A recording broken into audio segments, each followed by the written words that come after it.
Pero la verdad es que solo existe un pacto de salvación para el ser humano.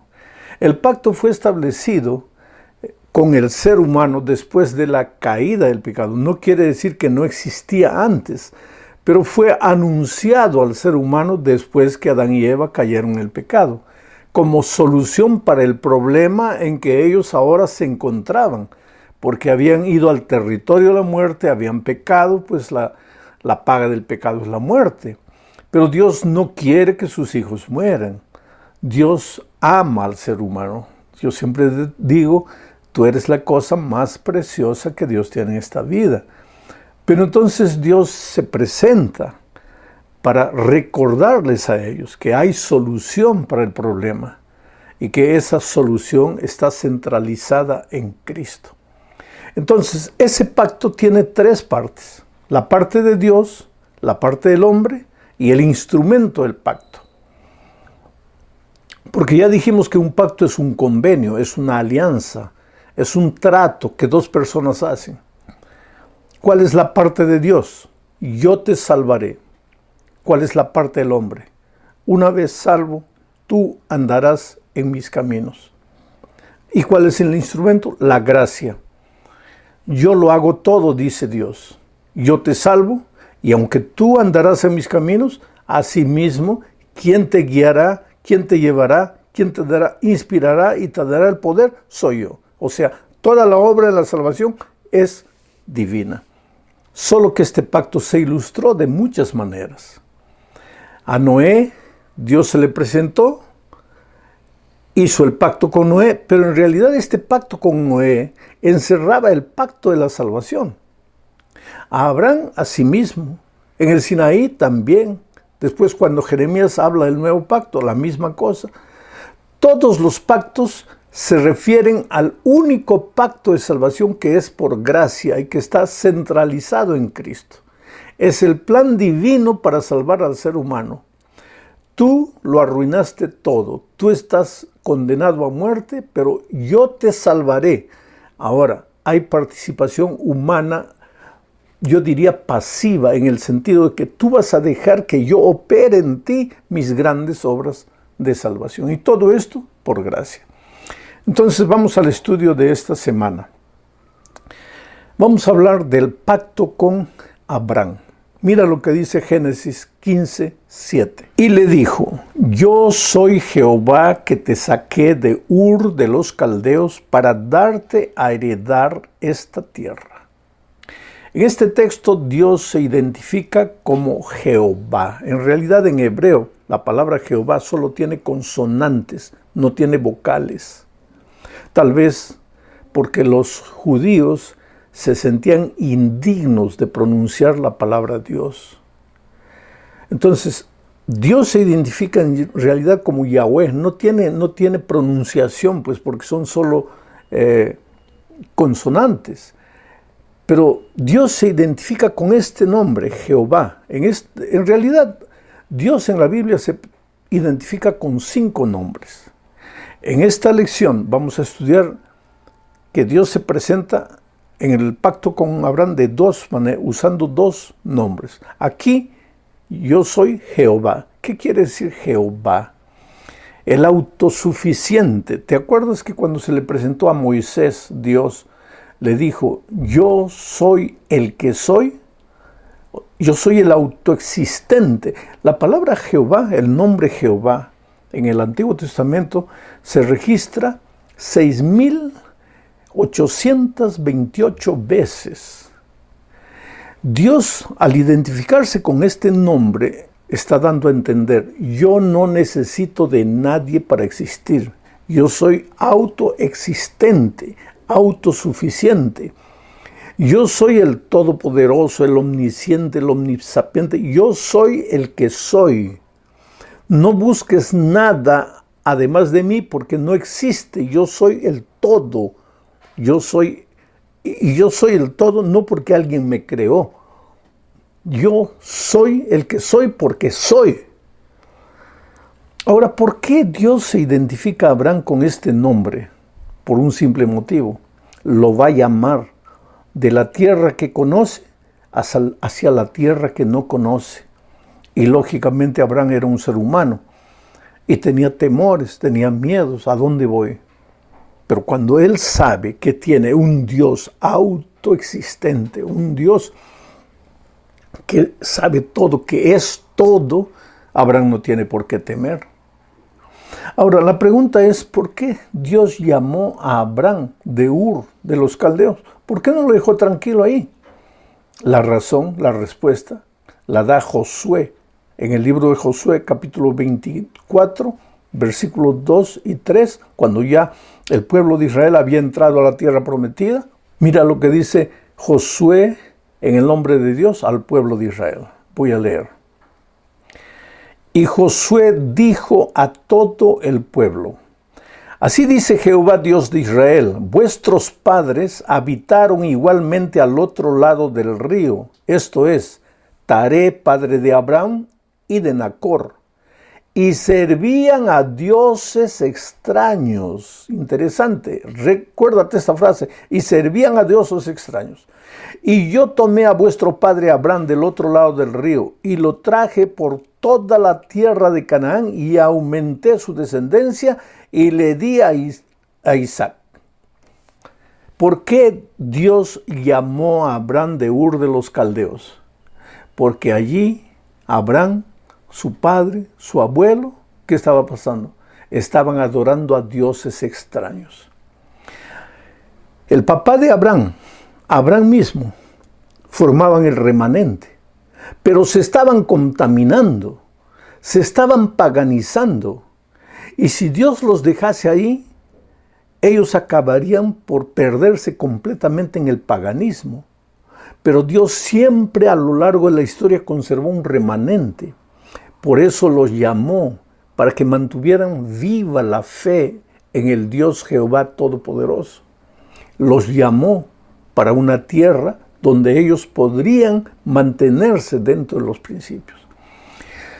Tú sabes que yo tengo miedo cuando nosotros analizamos hacia el mundo en que vivimos, un mundo de incredulidad, un mundo de banalidad, de superficialidad, de valores invertidos. Tú sabes que hasta en el mundo religioso Dios ha dejado de ser Dios, el autoexistente, el soberano. Las personas usan el nombre de Dios para cualquier cosa. Están haciendo las peores tonterías de la vida. ¡Ay, Jesús! ¡Ay, Dios! ¿Sí? ¿A dónde llegamos? Ya no hay el mínimo respeto por las cosas de Dios. Han perdido el concepto de santidad de Dios. Pero Dios conserva hoy también un remanente. Un remanente a ese remanente, a esos hijos que forman el remanente, Dios los llama. Salgan del territorio donde están, vengan a mí, a mi territorio. Ahora, esto no significa voy a salir de esta tierra para otra tierra, no. Salir del ambiente de sordidez, de pecado, de perversidad. Y volver al terreno de los principios, de los valores de Dios, vivir en comunión con Dios, aprender a depender de Él y aprender a respetar a Dios y su palabra. Este es un desafío para el pueblo de Dios en nuestros días. Bueno, el otro nombre de Dios, cuando se presenta a Abraham para recordarles el pacto, está registrado en Génesis capítulo 17, 1. Voy a leer. Era Abraham de 99 años cuando le apareció Jehová y le dijo: yo soy el Dios Todopoderoso, anda delante de mí y sé perfecto. Abraham tenía ¿cuántos años? 99 años, ya era un ancianito. Y Dios, dice aquí, se le presentó. Era Abraham de 99 años cuando se le apareció Jehová. Aquí está la palabra Jehová, pero en el original está la palabra El Shaddai. El Shaddai, este es el otro nombre de Dios. Y El Shaddai significa el Dios todopoderoso. El Dios que no conoce imposibles. El Dios que todo lo puede. La mente humana no lo entiende, pero Él lo puede todo, puede resucitar un muerto, puede hacer andar a un paralítico, puede abrir el mar rojo. Dios todo lo puede. Con un coro de músicos cantando y tocando trompetas, Él puede derrotar enemigos armados hasta los dientes. Dios todo lo puede. ¿Y por qué se le presenta a Abraham con 99 años y le dice, y por qué se le presenta con el nombre de El Shaddai, el que todo lo puede? Por una simple razón. Le va a prometer que le dará una descendencia, que le dará un hijo, que su descendencia será como la arena del mar, como las estrellas del cielo. Pero resulta que Abraham tenía 99 años y su esposa un poquito menos que él. Desde el punto de vista humano, ellos no podrían tener hijos. Seguramente que lo intentaron muchas veces, pero no podrían tener hijos. ¿Cómo hoy día tú podrías explicar que una señora con 95 años se va a embarazar? No sería posible. Pero ahí se presenta El Shaddai, el Dios que todo lo puede. Y Dios, si Dios pudo hacer quedar embarazada a una jovencita que nunca conoció varón, ¿cómo es que no puede hacer dar a luz a una anciana de 90 y pocos años? Dios todo lo puede. Por eso, si en este momento tú estás viviendo un momento difícil en tu vida, no te desanimes, querido. Yo creo que debes llorar, sí, pues te preocupas como ser humano, te desesperas, miras a todos los lados, no hay salida. Desde el punto de vista humano estás perdido. Pero tu Dios no es solamente el Dios Jehová, el autoexistente, el suficiente, el que no tiene origen. Tu Dios también es el Shaddai, el que todo lo puede, el que no conoce imposibles. Y esto no es un cuento de hadas para que duermas tranquilo. No, querido, esta es la más explícita realidad. Si yo te pudiera contar, si el tiempo permitiera, milagros y milagros. Yo he visto a Dios hacer milagros en mi propia vida, en la vida de otras personas. Dios lo puede todo, confía en ese Dios. Y Dios se le presentó a Abraham con este nombre de El Shaddai, el que todo le puede, para prometerle primero una descendencia grande y segundo, anda conmigo y sé perfecto. O sea, tú puedes andar en los caminos de justicia de Dios. Tú puedes alcanzar la perfección cristiana en la medida que andes con Dios. No depende de ti, depende de El Shaddai. Separado de El Shaddai no eres nada, no puedes nada. Pero caminando al lado de El Shaddai, el que todo lo puede, ahí sí tú también lo puedes todo. No hay vicio capaz de derrotarte, no hay hábito capaz de esclavizarte, no hay imposibles en tu vida, porque tu Dios es El Shaddai. Vamos ahora al punto 3. Dice, Dios le cambia el nombre a Abraham. El nombre de Abraham era Abraham, que significa el Padre es exaltado. Y Dios le dijo, no te vas a llamar más Abraham, te vas a llamar Abraham, con un H, Abraham, que quiere decir Padre de multitudes. ¿Cuál es la diferencia? En Abraham, el Padre es exaltado, el centro es Abraham, es el Padre, es el ser humano. En Abraham, el centro es la descendencia. Aquí hay egoísmo, aquí hay nobleza. Aquí todo se concentra en uno. Aquí el amor y las bendiciones de Dios son para todos. Hay diferencia. Generalmente vivimos en una humanidad egoísta que concentra todo en sí. Esto me gusta, esto no me gusta, me siento bien, me siento mal, porque yo. Ese no es el plan divino para su pueblo. Hay otras personas, hay otros seres humanos en los que hay que pensar. No hay que descuidarse de uno, porque ¿cómo puedes amar al otro si no te amas a ti mismo? Pero no puedes concentrar todo en ti mismo, tienes que aprender a pensar en los otros. ¿Estás pasando por necesidad? Pues hay gente más necesitada que tú. Así que en lugar de concentrarte en ti, lamentándote por tus tristezas, tu dolor, tu desempleo, tu necesidad, trata de extender la mano a quien sufre más que tú. Y vas a ver cómo te vas a olvidar de tu dolor. Porque cuando piensas en el dolor ajeno, tu dolor disminuye. Seguimos estudiando ahora la parte 4. Etapas del pacto. Hay que tener en cuenta, querido, que no son tres pactos que Dios hace con Abraham. Dios hace el único pacto, el mismo pacto que hizo con Noé, el mismo pacto que hizo con Moisés en el Sinaí, ahora hace con Abraham, pero en tres pactos, en tres etapas. La primera etapa está en Génesis capítulo 12, versículos 1 y 2. Dice, pero Jehová había dicho a Abraham, vete de tu tierra y de tu parentela y de la casa de tu padre a la tierra que te mostraré, y haré de ti una nación grande y te bendeciré, y engrandeceré tu nombre y serás una bendición. Si tú analizas bien aquí, están las tres partes del pacto. ¿Qué es lo que Dios hará? Te engrandeceré, te bendeciré, daré una gran nación de ti. ¿Cuál es la parte de Abraham? Salir de la casa de sus padres. ¿Y cuál es el instrumento de la gracia? Yo lo haré, dice Dios. No eres tú, yo lo haré. Es decir, el ser humano no hace nada por su propia fuerza, él solo recibe. Esta es la primera etapa del pacto. Refiriéndose a este pacto, es interesante lo que dice Pablo en Gálatas capítulo 3, versículos 6 al 9. Dice así, así Abraham creyó a Dios y le fue contado por justicia. Sabed, por tanto, que los que son de fe, estos son hijos de Abraham. Y la Escritura, previendo que Dios había de justificar por la fe a los gentiles, dio de antemano la buena nueva a Abraham diciendo, en ti serán benditas todas las naciones. De modo que los de la fe son bendecidos con el creyente Abraham. Interesante. El pacto de los cristianos es el pacto de la fe, pero ese pacto es el pacto de Abraham.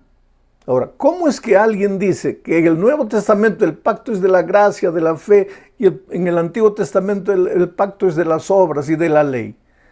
Si ahora viene Pablo y dice que el pacto de la fe es el pacto de Abraham. Porque la única participación del ser humano es creer, es aceptar. Dios lo hace todo es por gracia, todo es por fe. ¿Por fe en qué? Por fe en las promesas de Dios, por fe en la palabra de Dios. Vamos a la segunda etapa del pacto con Abraham. Está en Génesis capítulo 15, versículos 7 al 10 y después el 13 y 14. Y le dijo, yo soy Jehová, que te saqué de Ur de los Caldeos para darte a heredar esta tierra. Aquí la promesa ya no es generación, aquí la promesa es la tierra. Y Abraham respondió, Señor Jehová, ¿en qué conoceré que la he de heredar? Y le dijo, trae una becerra de 3 años, y una cabra de 3 años, y un carnero de 3 años, y una tórtola también, y un palomino. Y tomó él todo esto, los partió por la mitad, y puso cada mitad enfrente de la otra, mas no partió las aves. Entonces Jehová dijo a Abraham, ten por cierto que tu descendencia morará en tierra ajena, y será esclava allí, y será oprimida 400 años, pero después vendrás a heredar esta tierra. Interesante. Aquí la promesa es la tierra. ¿Quién te dará la tierra? Yo, dice Dios. Abraham pregunta, pero Señor, ¿qué garantía tengo de eso? Hazme un altar y ofréceme sacrificio. La gracia. ¿Y cuál es la parte del ser humano? Ofréceme el sacrificio. Quiere decir, demuestra tu fe. Prueba que tú crees en mi promesa. No trates de tú heredar la tierra porque vas a perder. Yo te daré la tierra. Tú cree en mi promesa. Nuevamente, la parte de Dios, yo te la daré. La parte del hombre, cree en mi promesa. El instrumento de la gracia, el sacrificio, el altar. Clarito en la promesa, en esta segunda etapa del llamado Abraham. La tercera etapa está en Génesis 17, 1 al 5. Era Abraham de 99 años cuando le apareció Jehová y le dijo, yo soy el Dios Todopoderoso, anda delante de mí y sé perfecto. Y pondré mi pacto entre mí y ti y te multiplicaré en gran manera. Entonces Abraham se postró sobre su rostro y Dios habló con él diciendo, he aquí mi pacto es contigo y serás padre de muchedumbre de gentes y no se llamará más tu nombre Abraham, sino que será tu nombre Abraham, porque te he puesto por padre de muchedumbre de gentes.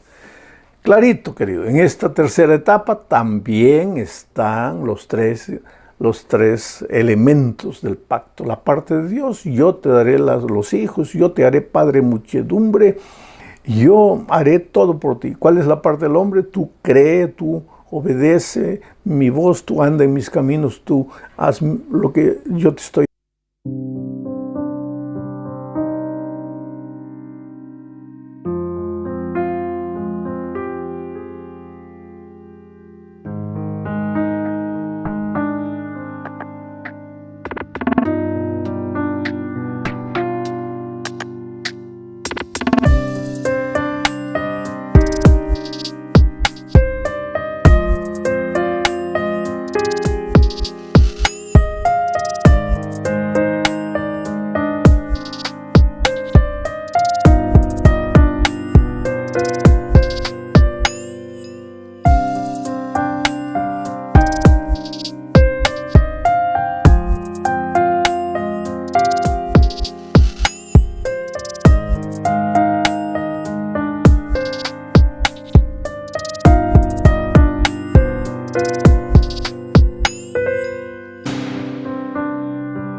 Diciendo, ¿y cuál es el instrumento? La gracia. Tú no haces nada, yo lo hago todo por ti. Tú andarás, serás perfecto. ¿Por qué? Porque andas conmigo, yo viviré en ti. Y Pablo dice que el Espíritu vive en nosotros a través del Espíritu Santo. Llegamos al fin de este estudio hablando de las obligaciones del pacto, porque todo pacto tiene obligaciones. Génesis 18, 19 dice: porque yo sé que mandará a sus hijos y a su casa después de sí, que guarden el camino de Jehová. Aquí está la obligación del ser humano, guardar el camino de Jehová.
Haciendo justicia y juicio para que haga venir Jehová sobre Abraham lo que ha hablado acerca de él.